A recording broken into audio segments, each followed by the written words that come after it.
Good day. Today we're going to be talking about CrossTalk. We only have 20 minutes, so we're going to be moving fast. We don't have enough time for in-depth demos and in-depth coverage, so I'm going to go for a simple demo and then deeper coverage. There are resources at the end of the presentation that will allow you access to more in-depth demos and other resources. Only 20 minutes here. So CrossTalk allows Delphi and of course C++ to consume existing .NET libraries as if they were native code. It's as if you got a third-party library in Delphi, but it happens to be .NET. This could be things from the .NET framework, third-party .NET libraries, or even your own custom .NET code. Now, one of the things that's unique about CrossTalk is you don't have to have access to the .NET source or make any modifications on the other side. This is not some remoting technology. It's not some sort of technology that you have to write the wrappers and then expose the interfaces. All you do is you tell CrossTalk which .NET libraries you want to use, which classes you want to use, and CrossTalk takes care of the rest. So we're going to start off with a simple XML demo here, which uses the XML reader class in the .NET framework, and along with it also the XML reader settings. So both of these classes here are .NET classes. To Delphi, though, they look like Delphi classes, and to anybody reading the code, they act just like Delphi classes as well. If we highlight more in the code, you'll see that the code actually contains quite a bit of .NET class usage here. But again, it looks just like Delphi. Delphi thinks it's Delphi. Coders think it's Delphi, so everything is just like running a normal Delphi application, except using an external library. Now, connectivity and logistical issues have really caused me a lot of issues over the last couple of days, and I just don't have the bandwidth to do a full video upload as I'd like. So I'm putting in a lot of screenshots here, but all of this absolutely does work. And in fact, I've been without electricity for 2 days, and I spent quite a bit of money on propane to keep the generator running to make sure that I've gotten this finished. So let's move on to our first CrossTalk application. Now, it is a really simple one for both matters of time, but also to make sure that we're not getting lost into their concepts, especially for people who may not be familiar with .NET. We don't want to get stuck in explaining a lot of the .NET concepts at this point. So what I've done here is in Delphi XE8, I've created a new VCL Forms application. I've made no changes to it aside from adding a button. I have added no code whatsoever. I've just dropped a button on the form. That's all. Now, the first thing you're going to want to do in any application that you want to use CrossTalk, especially in a new one. Now, you can use a new project or existing projects, and I'm going to show you how to enable that in a minute. But the first thing to do is save it, especially if it's a new project, because when you create a new project in Delphi, it puts it in a temporary space, and when you click Save, it asks you to rename it and moves it. This causes some problems for CrossTalk, because the Open Tools API, you can get all sorts of information about when files are added to a project, when files are renamed or files are moved, but the project file itself is a bit trickier, and right now we don't have this functioning. So if you move or rename your project, you'll need to rename the companion file, and we'll discuss this a little bit later. But when you create a new project, always remember to save it before adding CrossTalk to the project. So once we've saved it, you'll see there's a .NET menu. Now, this menu is always here. It will appear before your project. It'll appear in non-CrossTalk .NET projects, but how you activate it is you click one of the assembly menus. Before we do that, though, there is an About menu here, and this is useful to see if your installation is okay or debug installation issues, make sure which assembly version, etc.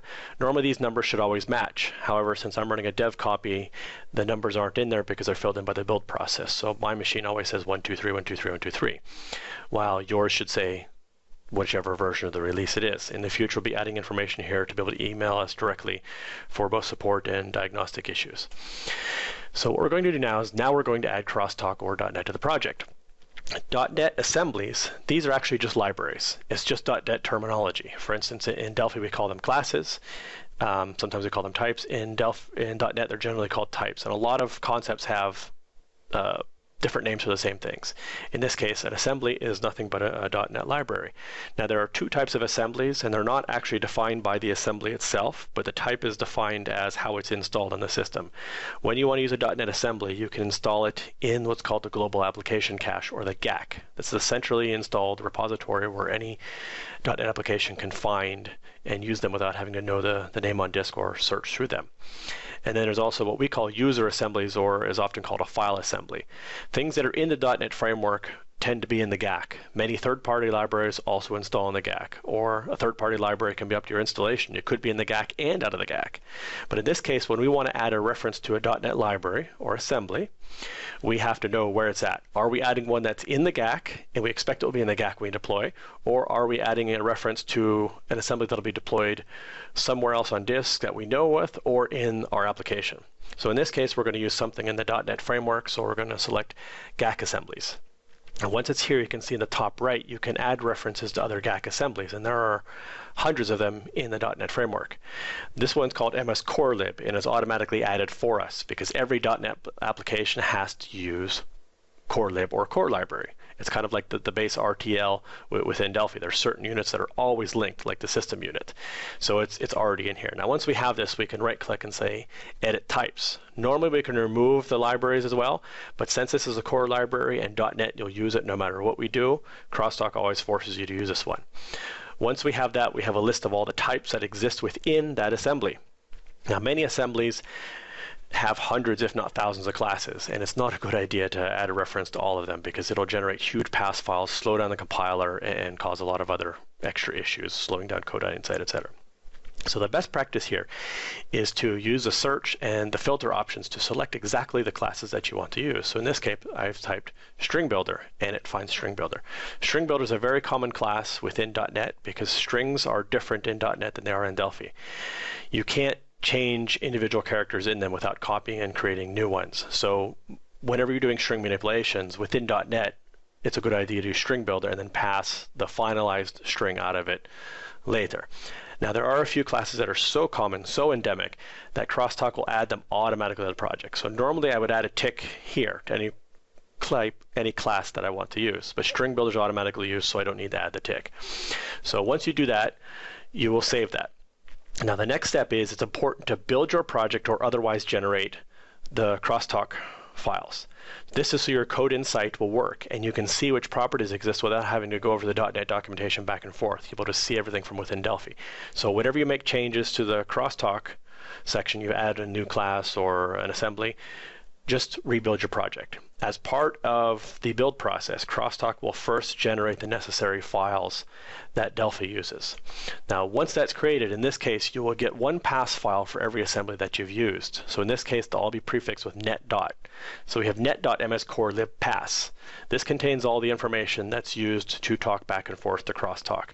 And it's actually a proxy object that makes it look like a Delphi object for you. So in this case, once we have that, we add it to our project, which is what I did in the last screen. All I did is right-click, say Add Existing File, and I pointed at that.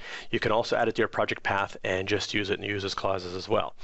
So in this case, it's net.mscorelib. I add it to my uses clause. Once I do that, I can access whatever classes I have selected within that assembly. I can't access everything that exists in the assembly because remember, we're only accessing ones that we've told CrossTalk we want to use.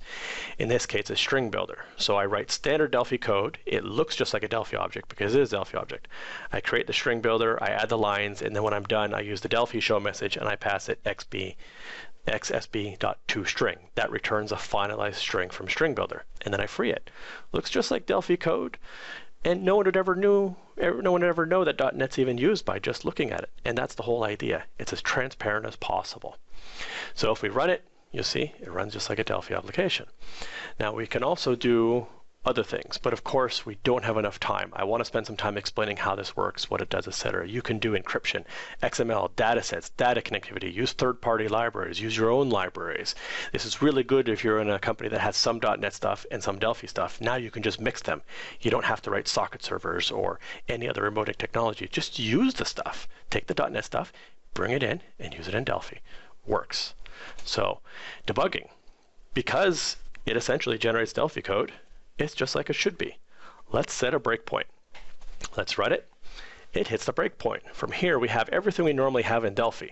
You can see that we've got the local variables, we have the call stack, we have tracing, we have stepping, we have conditional breakpoints, everything. In fact, we can even evaluate this. That is a .NET function, but we're evaluating it from within the Delphi IDE. You don't ever need to debug the .NET side unless there's a problem with the .NET code itself. And in that case, you can actually debug if you have source. If it's your library, you have source otherwise. You can debug both of them at the same time. You can debug the .NET code within Visual Studio while you're debugging the Delphi code and they're talking to each other. In fact, we do this in CrossTalk all the time. It gets even a little more complicated because CrossTalk is a combination of Delphi, C++, and C#. So it gets really tricky, but we can debug all three of them at once. Behind the scenes, what's doing the magic? Well, the first thing to note is under the .NET menu is an Autogenerate item. If this is checked every time you build your project, CrossTalk is going to look at the files, and if there's any new classes or the classes have changed, it's going to regenerate those past files for you. So generally you don't need to do anything. But if you want to generate the code insight and maybe the rest of your project doesn't build, you can specify generate now without having to try and rebuild your project. There's also other ways to generate these files, which we'll talk about a little bit later. In this case, you'll see that we have two files. We have the project1.ctp, which is the CrossTalk project or the companion file. For the IDE integration to work, it needs to be the same as the dproj and the dpr. If you want to rename it and run it manually, that will work as well.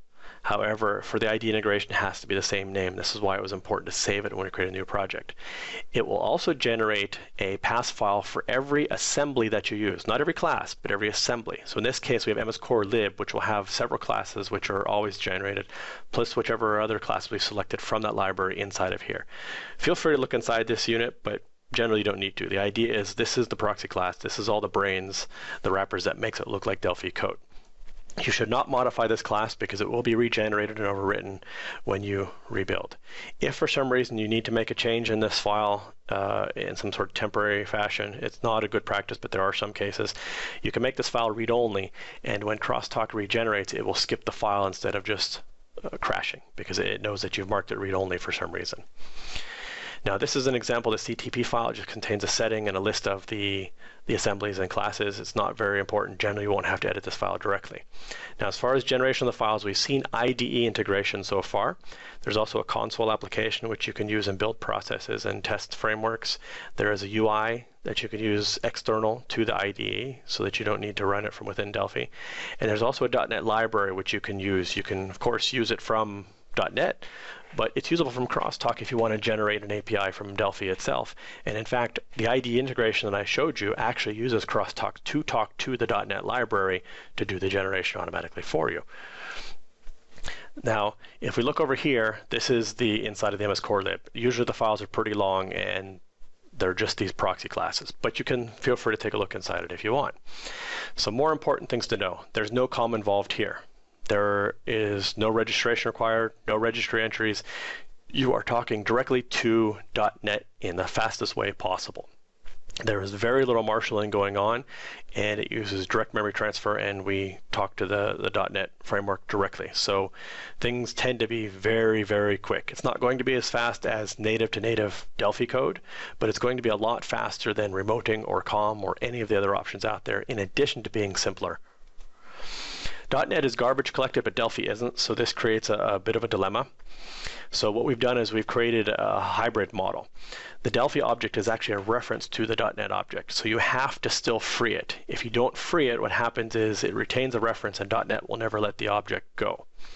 Even if it's created in .NET, if you hold a Delphi reference to it, you need to free them.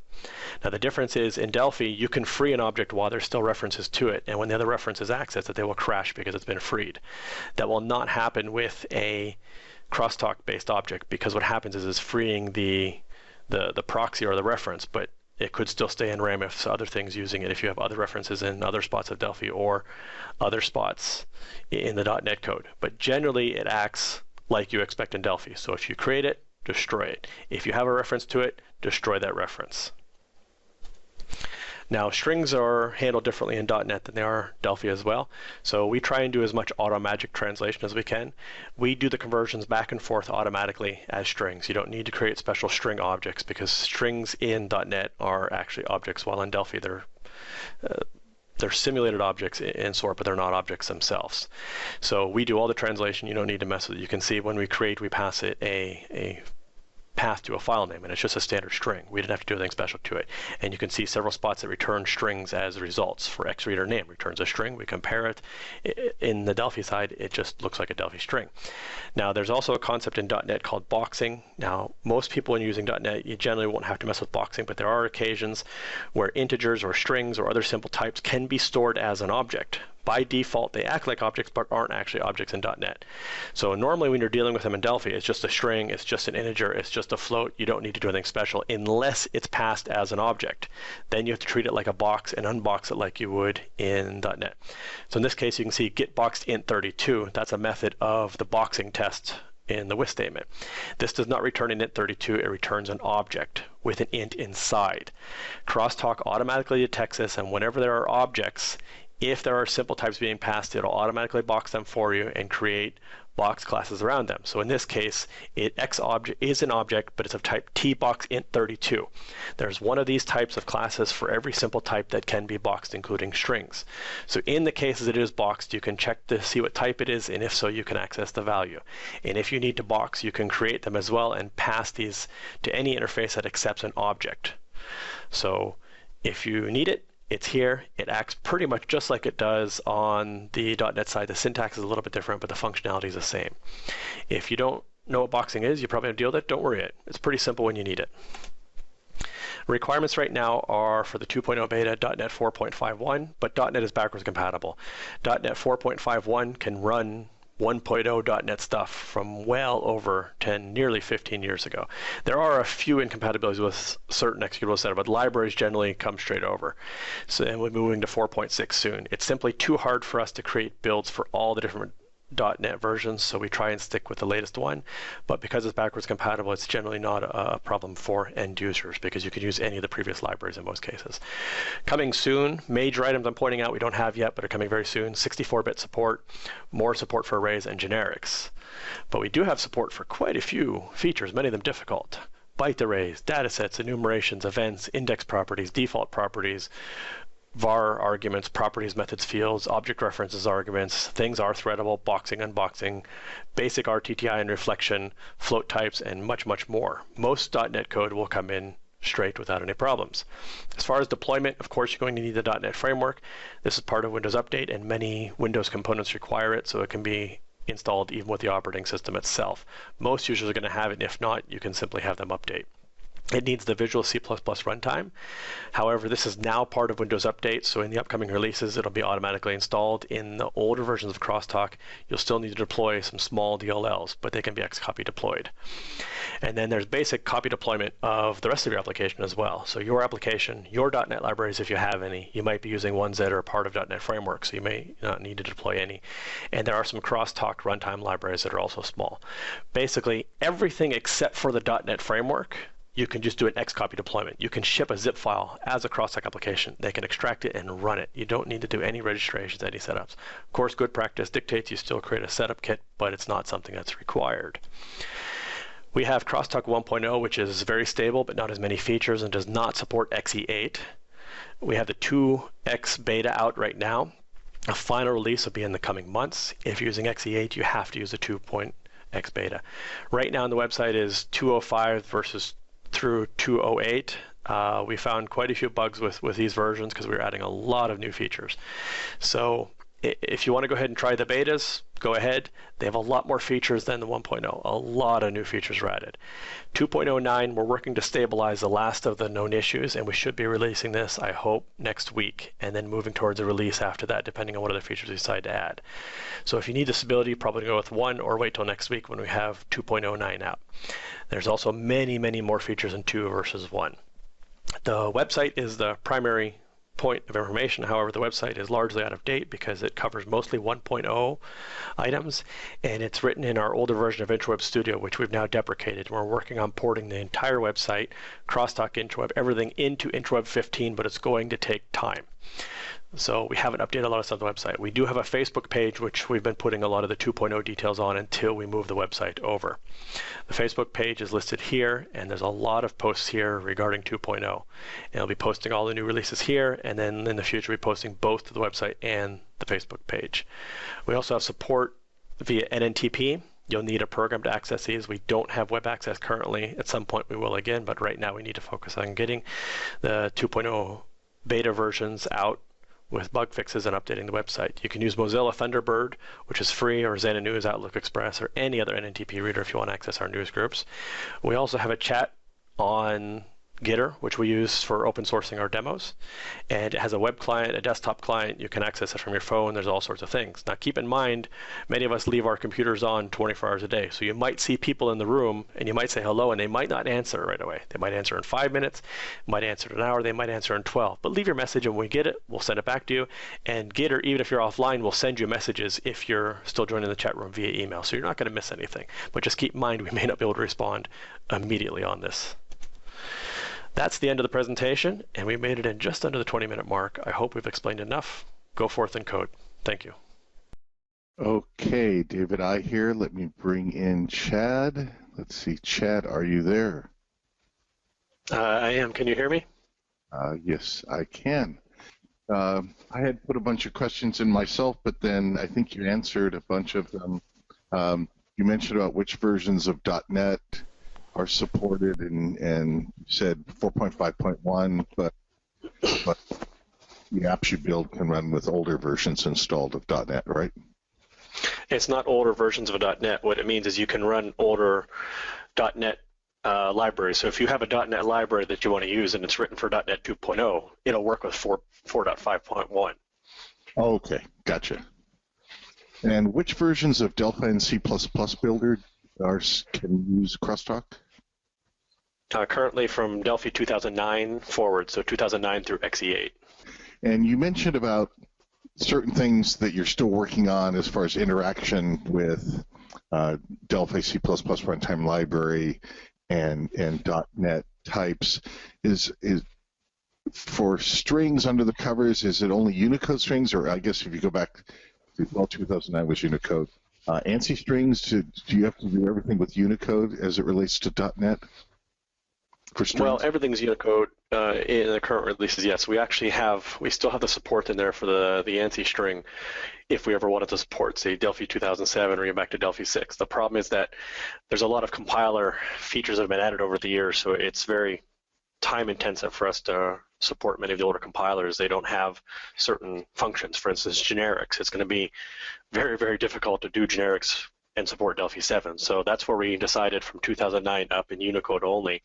So currently, yeah, only Unicode is enabled. But if you have an ANSI string that you want to use in .NET, it would have to be converted to Unicode no matter what anyways. So if you pass it an ANSI string, it'll convert it for you. Does it matter what, if you have user assemblies? I'm paraphrasing his question. He said, could CrossTalk be used towards some VB.NET programs? Does it matter what the .NET assembly is built in, as long as it's a .NET assembly, like a user-defined .NET assembly? No, the language doesn't matter. As long as it's a .NET assembly, it doesn't matter if it's VB or F#, C#, Prism, it can be anything. Roland's asking, am I allowed to use CrossTalk without limitation when I get it with my IntraWeb Ultimate license? Yeah, IntraWeb Ultimate does not include the CrossTalk license, so they're separate licenses. Now, what we plan to do, and actually the original reason we wrote CrossTalk was for IntraWeb, is moving forward with 15, we're going to start to add extra functions in IntraWeb that will rely on .NET. You won't be required to use them, but if you use them, then you'll be linking in CrossTalk, etc. And it will have a special license that will allow it to do only this. But if you want to use CrossTalk yourself, you need a separate license. The CrossTalk Evaluation Edition versus the Release Edition, can you explain differences besides one's evaluation?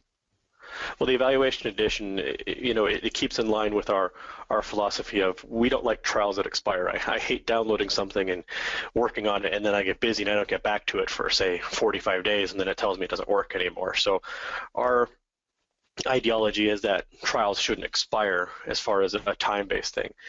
So the evaluation, basically you can use it forever, but it has certain limitations that will stop you from actually using it in production. One being is it only runs for 5 minutes.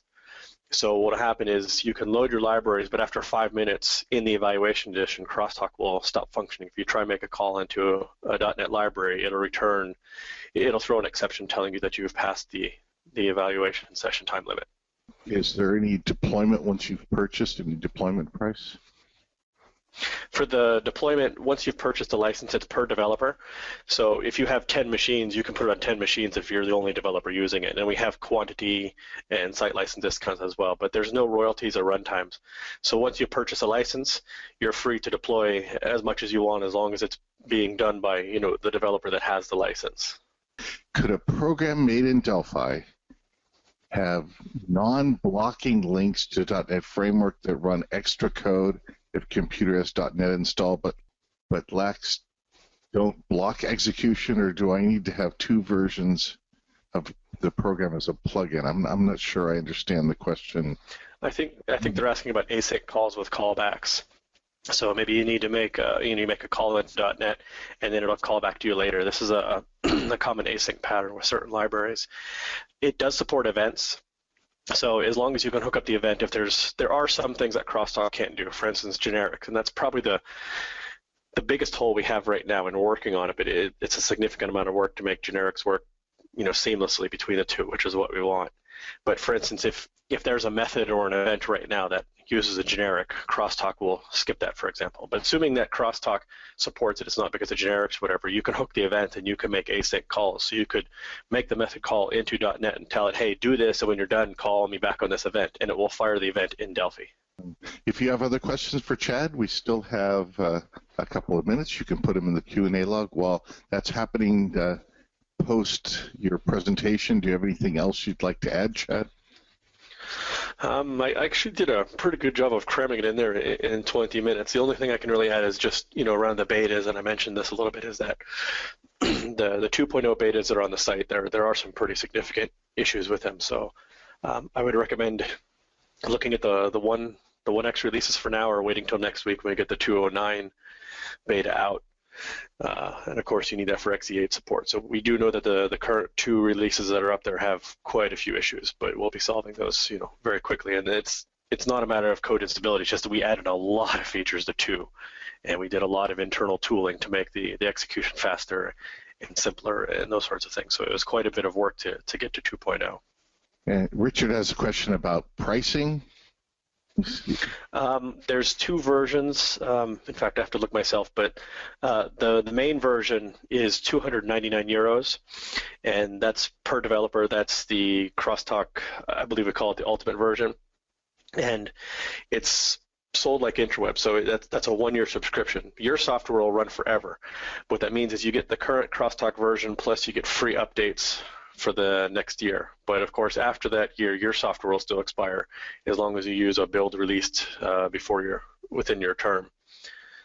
And then there's another one, CrossTalk Standard, which has a few limitations, and I'd have to look at the price on the website, but it's significantly cheaper and meant for more casual developers, but it can't do everything that the CrossTalk Ultimate can do. I know one of the limitations is it can't use data sets, for example. So if you want to use data sets, you need the Ultimate version. Alpha was saying he was more thinking if he could have a plugin based on something in .NET, but programs should function even if .NET is not on the computer. So if .NET's not found, you get a yeah. Yeah, you can do that. Basically, what it does is CrossTalk will load on demand. So until you try and make a function call to a .NET library, there's no dependencies on the .NET framework itself. So what he's asking is he wants to build an application that has optional .NET functionality, but he doesn't want to have .NET installed for the users to run it if they don't use that functionality. And that'll work fine, because basically what you can do is you can detect if .NET's installed, and if it is, then you can make your calls through CrossTalk. If not, then you just don't enable that functionality. And there are some functions. CrossTalk has a small API within the Delphi side to do basic queries, and one of them is the ability to detect if CrossTalk will run or not. And if you do try and make any calls, it'll catch the exception and tell you that the proper .NET framework is not installed. Yeah, actually, I'm looking on the website. It looks like we don't have the standard edition right now. It looks like we only have the CrossTalk Professional. It's not called Ultimate. It's the Professional. But for 2, we are looking at multiple versions. We want to have some lower price versions in there as well. So we may reintroduce standard. I mostly deal on the code side. I know the code for standard is still in there because I've been working in that area. We may add some other versions, but currently there's actually only one version for sale on the website, and that's the Professional. And if you have other questions for Chad, you can put them in the question area of the GoToWebinar software.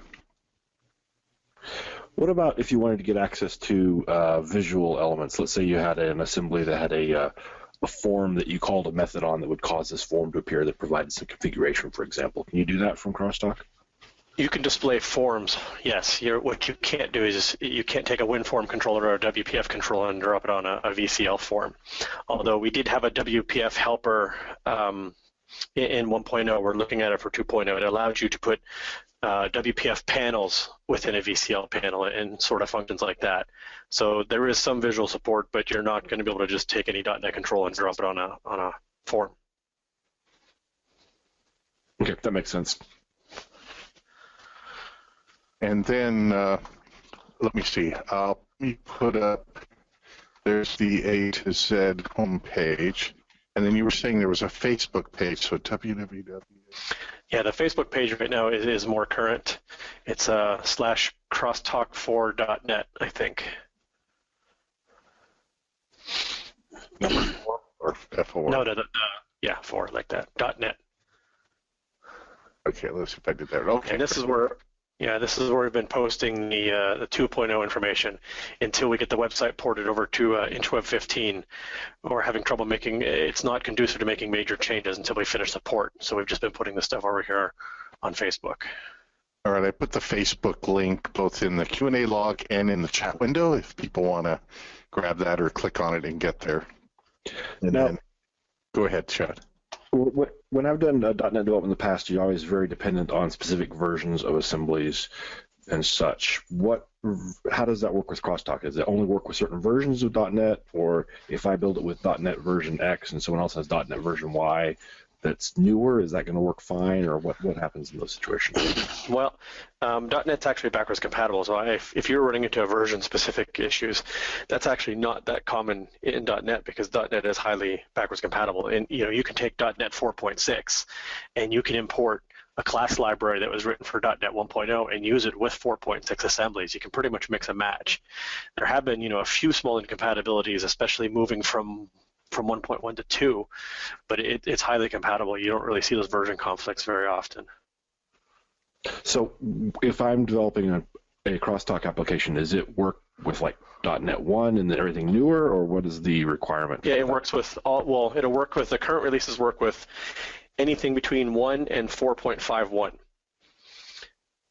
But even then, for instance, if you had a 4.6 app, a 4.6 application could be loaded by 4.51.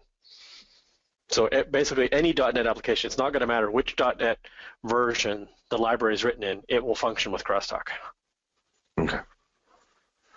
And then if you have a custom .NET assembly, that's when you'd have to deploy that with your executable, right? If it's all of .NET, usually that's just already installed and running on your Windows machine. Yeah, it's already installed part of the framework. If you have your own assembly, there's two ways to deploy it. One, the easiest way is just deploy it as a user assembly.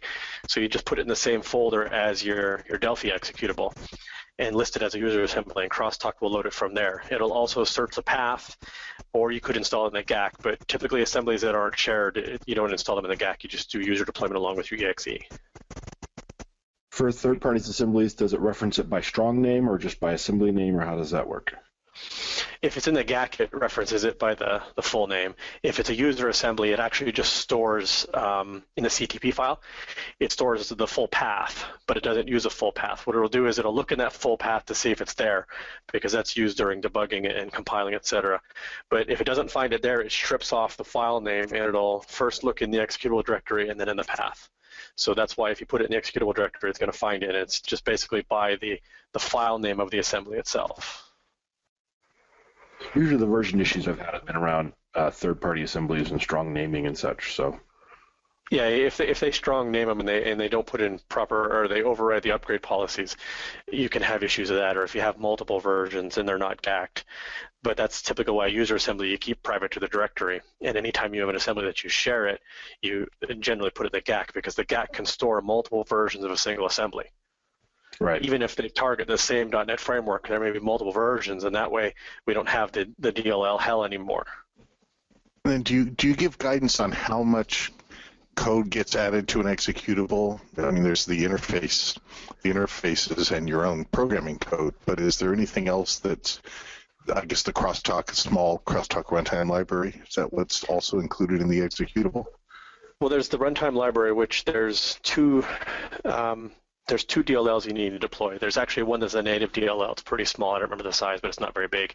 And then there's a .NET assembly, which also gets deployed, and it's not very big either.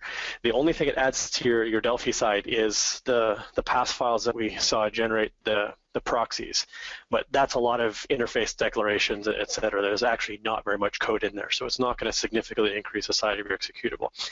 And then there is a set of CrossTalk libraries as pass files that get included as well that those wrappers use, but they're not of significant size, and they basically just do simple communications and pass off to what we call the middle. So it's not going to have a large impact on the size of your executable. So now, is the middle running as a child process, a separate process, or within the same process? It's in the same process. It's actually split into 3 pieces. It's not something that's documented because most people don't need to know this, but we call it left, middle, and right. The left code is Delphi code. The middle code is a very, very small piece of C++ that's required to do the type of transitions we're doing. And then the right is the code that's written in C#. So whenever you make a call, the call is passing from Delphi to C++ into C#. And that may sound like it's slow, but it's actually the fastest method because the C++ we're using is in mixed mode. So basically we call from Delphi into a C++ library, and it does the transition for us into the managed code, and it makes it in a very fast transition with minimal marshalling. So then the .NET code is also running within the same process? Well, actually, that would depend on the .NET framework runtime and how you think about what things run in process and what things run out of process, because you have things like the garbage collector, which might be in your process or might not, but are part of your process technically. So for all intents and purposes, it should be thought of as running in process. We don't spawn an extra process to take care of it. You're talking, in other words, your process is directly communicating with the .NET runtime. But the .NET runtime, because of how it works, could spawn its own processes to do things for your process. So that's a long answer, but basically you can think of it as in process. I was just trying to think about how this would impact multi-threaded development. Well, it's fully threadable. I mean, you can do things with threads. In fact, the main reason we developed it was to give some expansion options to Interweb, and we're working on building CrossTalk into optional new parts of Interweb 15, so people wouldn't be required to use the .NET functions, but they would be there. And it fully works in the threads. I mean, the threads are just like you think of before. So if you're in a thread and you make a function called into.NET, that, even on the .NET side, is going to run within the same thread that you called it from. Okay. I may have missed this. Did you talk about, does this work with Mono from OS 10, or is it a Windows-only option, or does it work on maybe on Mono on Windows possibly? No, this is currently a Windows-only option. We'd have to see significant market interest to port it anywhere else. And I have worked with Mono with the Cosmos project and other things, but there's a lot of dependencies here, and especially with the transitions over, et cetera, very Windows-specific. And I'm sure there are ways to port them, but right now it's a Windows-only solution. Okay. That makes sense. Do you support .NET nullable types, and how do you translate those in Delphi? Nullable types currently aren't supported. We're looking into that. We'll probably be doing something similar to how we did boxing, where we'll create some classes within Delphi that hold a reference or are nullable, and we're looking at generics. The issue we have with anything that uses the generics is that we're still supporting back to Delphi 2009, and the implementation of generics has changed a little bit through the various compilers, especially with certain things it's finicky about in certain versions. So we're evaluating that with our move to generics as well. So nullables will be part of that. And then Neville's asking, will version 2 still support Delphi 2007? No, we're 2009 and up, because 2009 and up is Unicode. And for us to support pre-2009, not only do we have to keep in and test all the non-Unicode code, although there's not that much of it, the main problem is the build processes and the compiler features, because as we're moving forward and adding new features, especially things like generics, we need features within the Delphi compilers, and if we continue to support the older compilers, we're not able to move forward with many of the features. Any last words, phrases, words of wisdom, Chad? Well, I mean, as far as support, don't be afraid. A lot of people are saying NNTP, that's an old protocol, use the web. Well, the problem is that NNTP allows us to treat it like mail. If we go to a web system, it's very slow, not only for our team, but a lot of other people, because not all of us live with these 50 megabit connections. And when you have to click and wait seconds for a message to load, that's why we stay NNTP, because we're able to use it offline. We hope someday we'll have a system that can do both, but we had to make the choice, and NNTP is a better fit. But you can also use the Git or chat. Just remember that if you post a question there, it could be anywhere from 5 minutes to several hours or half a day. But if you log off, as long as you stay part of the room, Gitter will email you the messages that you missed. Chad, thank you very much. And everybody, thank you for joining us. And we'll see you again next time. Thanks.